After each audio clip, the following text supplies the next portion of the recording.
Gustong-gusto ko na talaga na makaangat mo lang kahit kunting angat lang sa buhay ko. Sa hirap ng pinagdaanan ko, sobrang napakahirap. Sana darating ang panahon na maano ako sa hirap ng buhay ko. Naisip ko na laban lang. Isipin mo na kaya mo, labanan mo. Nandito tayo ngayon sa Angkas Headquarters para supresahin si Ronnie, isang ubod ng sipag na delivery rider na ang gamit niya bisikleta ng kanyang biyenan para mag-deliver. Halos buong araw siya nagdi-deliver, nagko-construction worker sa gabi. Ubod ng sipag. Bigyan natin ng regalo mula sa Dear SB. Ronnie! Kumusta? Ako si SB, Sam Versosa. Ano, may idea ba kayo kung nasan kayo? Ha? Wala po. Ronnie, nabalitaan namin na grabe yung sipag at tiyaga mo para sa pamilya mo. Nagra-rider ka gamit yung bike. Bike nyo ba yun, Mami? Opo. Nagbabike ka. Hindi ka nga nakamotor, nagbabike ka at ginagamit mo pang delivery. Tapos nagko-construction worker ka pa. Halos buong maghapon, nagtatrabaho ka. Nakakatulog ka pa ba? Konti po. Konti. Kaya pala Medyo pumayat talaga. pumayat dahil puro trabaho. Pero alam mo, dahil nabalitaan namin yung sipag mo at hirap mo para pakainin at buhayin ang iyong pamilya, nandito tayo ngayon sa Dear SB para bigyan ka ng munting regalo mula sa amin dito sa programa. Gusto ka naming regaluhan ng isang... Maraming salamat po. Hindi ko po akalain na ganito po ang marating ko ngayong araw na po ito. Ako si SB, Sam Versosa. Lumaki sa hirap, nag-aral at nagsumikap. Kaya ngayon, nais kong ibalik ang oportunidad at pag-asa sa mga taong nangangailangan at nangangarap magbago ang buhay.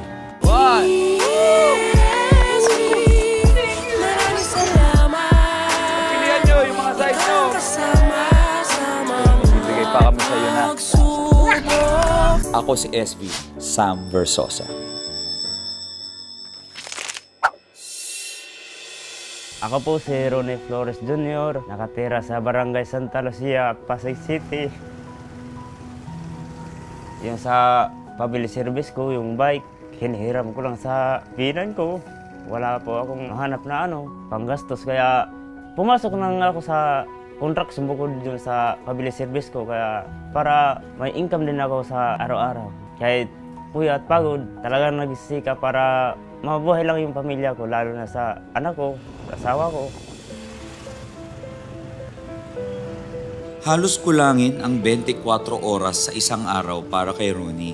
Matustusan lang ang pangangailangan ng kanyang pamilya. Kaya para kahit papano ay kumita man lang ng sapat, binubuhos niya ang lahat ng kanyang lakas para dumiskarte. Baliktad ang araw ko. Pag galing ako sa trabaho, dating dito sa bahay, ako sa pabili service ko, i-chatcho sila lahat. Pagkatapos, magtulong-tulong kami dito, maglinis sa balot para paninda ng biyanan ko.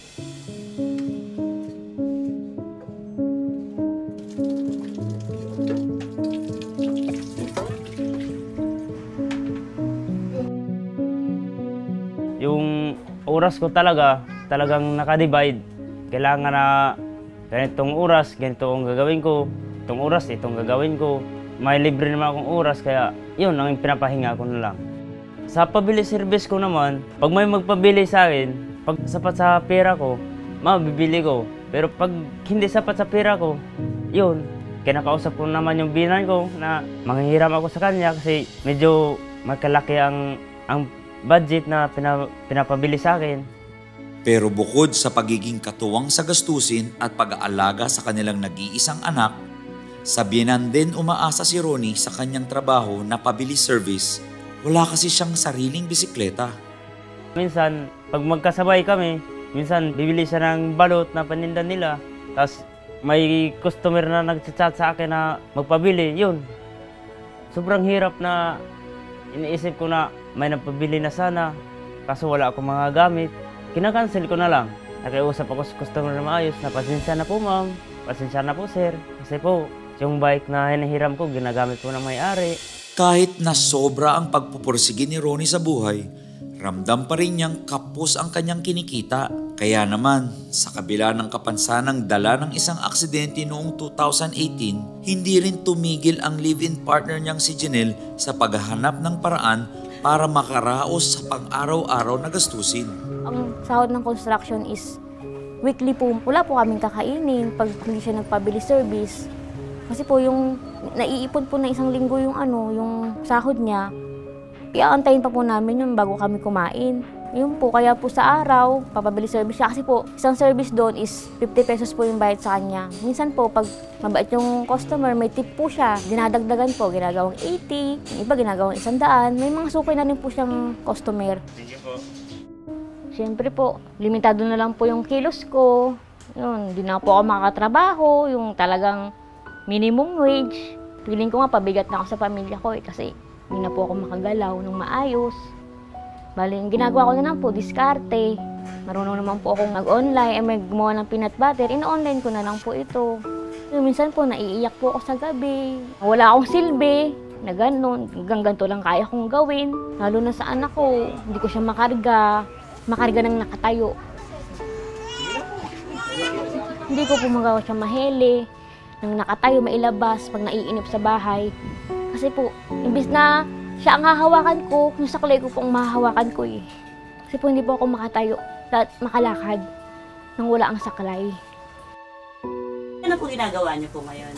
Ngayon po ma'am, magtatakal po ako ng suka. Kasi po, umaya-maya ilalabas na po yung balon. Para po, pag may bumili, hindi na po pa-plastic pa lang. Kasi po yung mga customer po nagmamadali. Kailangan po nila ng suka. Masarap po yung suka namin. Pag ganito po na-busy po kami parehas, si lolo po tsaka si lola niya po nag-aalaga. Habang hindi pa po sila naglalabas ng balot. Gano'ng kahirap po yun? Limitado nga yung galaw mo. Nakakayanin ma'am. Ano po talaga ang buhay, laban lang. Anumang tindi ng pagpadyak ni Ronnie, anumang puyat, pagod at peligro sa kalsada ang sasalubungin niya araw-araw, tila hirap pa rin siyang makausad. Gustong-gusto ko na talaga na makaangat mo lang kahit kunting angat lang sa buhay ko. Sa hirap ng pinagdaanan ko, sobrang napakahirap. Sana darating ang panahon na maano ako sa hirap ng buhay ko.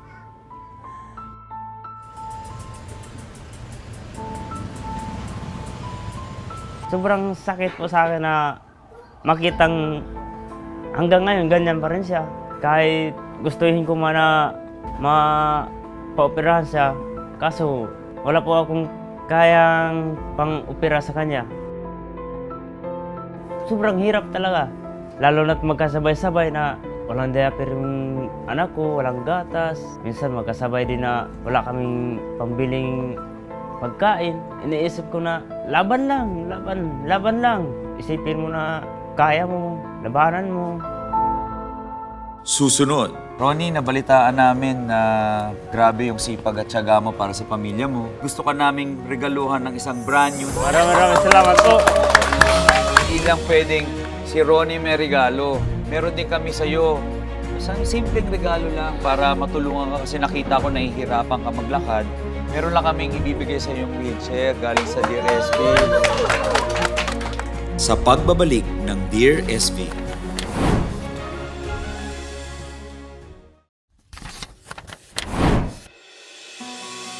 Sa gitna man ng kabiguan, hindi kailanman tumigil si Ronnie sa pagpadyak, gaano man kabagal ang kanyang pag-usad.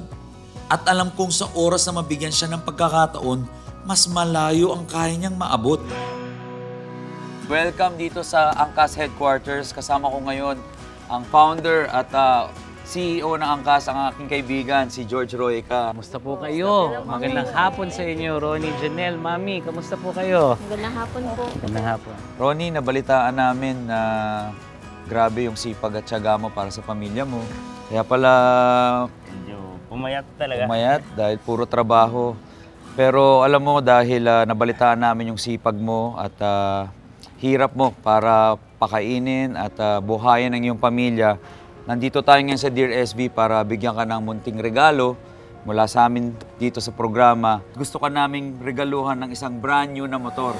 Maraming salamat po. Para hindi ka na nanghihiram sa biyanan mo ng bike, meron kang motor. Hawa kami motor mo. Sa iyan. Anong nararamdaman mo? May bago ka na motor. Sobrang saya po. Maraming salamat po. At para mas sigurado ang kikitain ni Ronnie araw-araw, isa pang malaking oportunidad ang matatanggap niya ngayon. Para bigyan kayo ng stable na pagkakakitaan para sa pamilya ninyo. Kasi next week, Ronnie, magiging angkas rider ka na! Kaya mo ba? Maraming salamat po. Alang-alang yan sa aking matalik na kaibigan kasi talaga siyang tumutulong at gusto namin yung ginagawa niya na tumutulong sa maraming tao. Kaya salamat sa iyo, SB. Salamat, George. Na dala mo si Ronnie dito. Maraming salamat, George. Ikaw, Janelle, ano masasabi mo na yung asawa mo meron ng stable na hanap buhay? Malaking tulong po para sa kabuhayan namin. Marami pong salamat sa lahat po ng tumulong sa inyo po. Dahil nasa Dear SB tayo, hindi lang pwedeng si Ronnie may regalo. Meron din kami sa'yo. Isang simpleng regalo lang para matulungan ka kasi nakita ko nahihirapan ka maglakad. Meron lang kaming ibibigay sa yung wheelchair galing sa Dear SB. Handog to ng Dear SB para sa'yo. Salamat po. Pero dahil nasa Dear SB tayo, meron pa ho tayong grocery package at para naman sa inyo, Mami, para sa buong family ninyo. Bawas sa mga gastusin ninyo. Ito po, dahil kasama natin si Baby, syempre, meron din tayo para sa kanya, mga regalo, mga diapers, mga gatas. Opo, lahat to para sa iyo, Baby. Happy ka ba?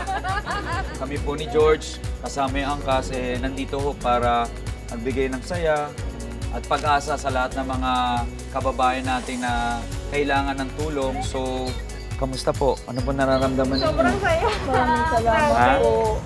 Hindi man gaanong makaimik, damang-dama ko ang saya ni Ronnie sa mga biyayang natanggap niya ngayong araw, pati na kay Janelle. Maraming salamat po sa lahat. Team KSB po, maraming salamat po sa inyo.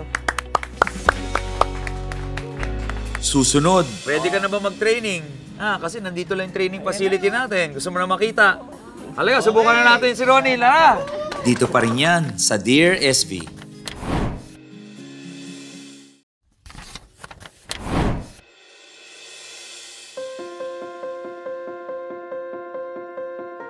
Napakasarap sa pakiramdam na makita kung gaano natin napasaya at nabigyan ng bagong pag-asa si Ronnie at ang kanyang pamilya. Ngayong napagkalooban siya ng pagkakataong mas lalong pagsikapan ang isa sa mga pangarap na lagi niyang binabanggit, ang makaangat-angat man lang kahit konti. Alam mo, Ronnie, Janelle, Mami, ito po munting regalo namin sa inyo. Isang stable na hanap buhay para magamit ni Ronnie sa mga susunod na taon. Wala kayong masyadong isipin, makabawas sa mga problema ninyo at makapagbigay ng pag-asa at ngiti, hindi lang kay Janelle, sa inyo, pati sa kinabukasan po ng anak ninyo. Maraming salamat po. Thank you po talaga. Hindi ko po akalain na ganito po ang marating ko ngayong araw na po ito. Ronnie, masayang-masaya din kami na naging party kami ng kasiyahan mo ngayon, ng galak mo ngayon, at pati ng luha mo. Sana magsilbi kang inspirasyon sa iba nating kababayan para magsipag lalo at para ma-bless din balang araw katulad mo. Thank you po. Welcome.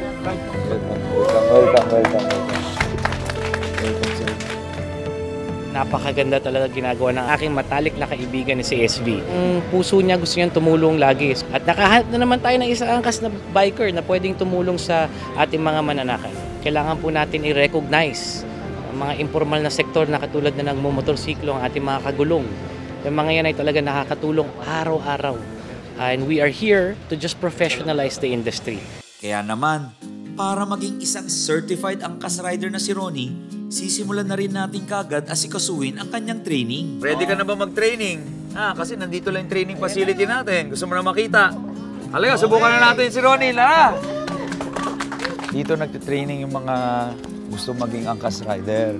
So si George, siya yung tumutulong sa mga iba nating kababayan para mabigyan ng trabaho, katulad mo.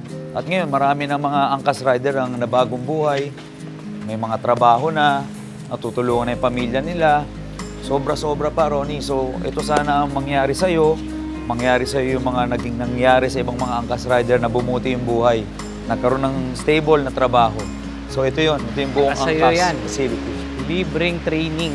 Pwede ka mag-training araw-araw. Ito yung mga nag-a-apply para mag-angkas rider. Pero ikaw, direkta ka na. Direkta ka na. Marunong ka talaga magmotor? Ha? Ngayon, kung hindi ka pumasa, okay lang. Pwede kang bumalik at tuturuan ka, training ka hanggat makapasa ka.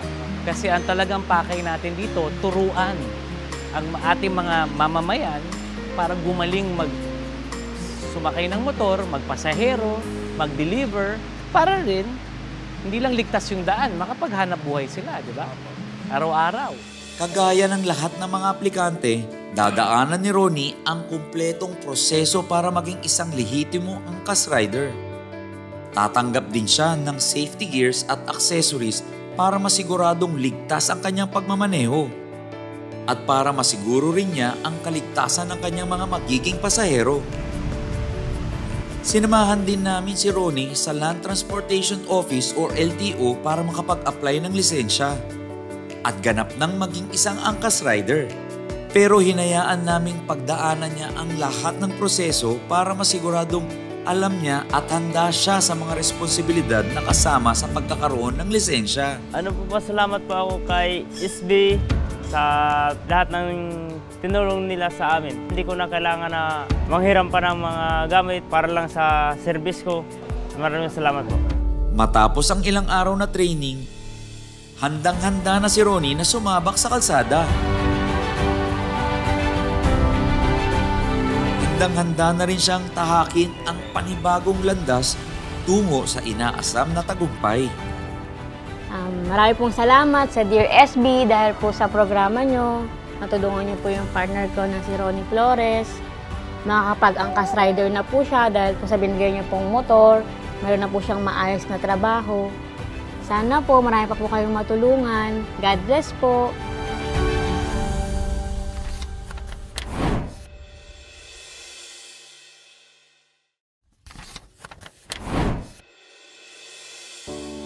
Malaki ang paghanga ko sa mga taong pilit nagsusumikap sa kabila ng pagiging salat. Gustong-gusto ko na talaga na makaangat mo lang kahit konting angat lang sa buhay ko. Sa hirap ng pinagdaanan ko. At mataas ang tingin ko sa mga taong katulad ni Ronnie na gagawin ng lahat magampanan lang ang responsibilidad sa kanyang pamilya. Kaya karapat dapat talaga siyang mabigyan ng pagkakataong makausad. Isang brand new na motor. Maraming salamat po. Hawakan mo yung motor mo. Sa'yo yan. Anong nararamdaman mo? May bago ka na motor. Sobrang saya po. Maraming salamat po. Magiging angkas rider ka na! Kaya mo ba? Dahil nasa Dear SB tayo, hindi lang pwedeng si Ronnie may regalo. Meron din kami sa'yo. Meron lang kaming ibibigay sa yung wheelchair galing sa Dear SB. Handog to ng Dear SB para sa'yo. Salamat po. Meron pa ho tayong grocery package at para naman sa inyo, Mami, para sa buong family ninyo. Bawas sa mga gastusin ninyo. Ito po. Hindi ko po akalain na ganito po ang marating ko ngayong araw na po ito. Ronnie, masayang-masaya din kami na naging party kami ng kasiyahan mo ngayon, ng galak mo ngayon, at pati ng luha mo. Sana magsilbi kang inspirasyon sa iba nating kababayan para magsipag lalo at para ma-bless din balang araw katulad mo. Thank you po. Welcome. Para sa isang ulirang amang kagaya ni Ronnie, ipinagdarasal ko na palagi siyang patnubayan at ingatan ng nasa itaas at sana ay magsilbing instrumento ang mga regalong ipinagkaloob natin sa kanya para tahakin ang panibagong landas na puno ng pag-asa at biyaya.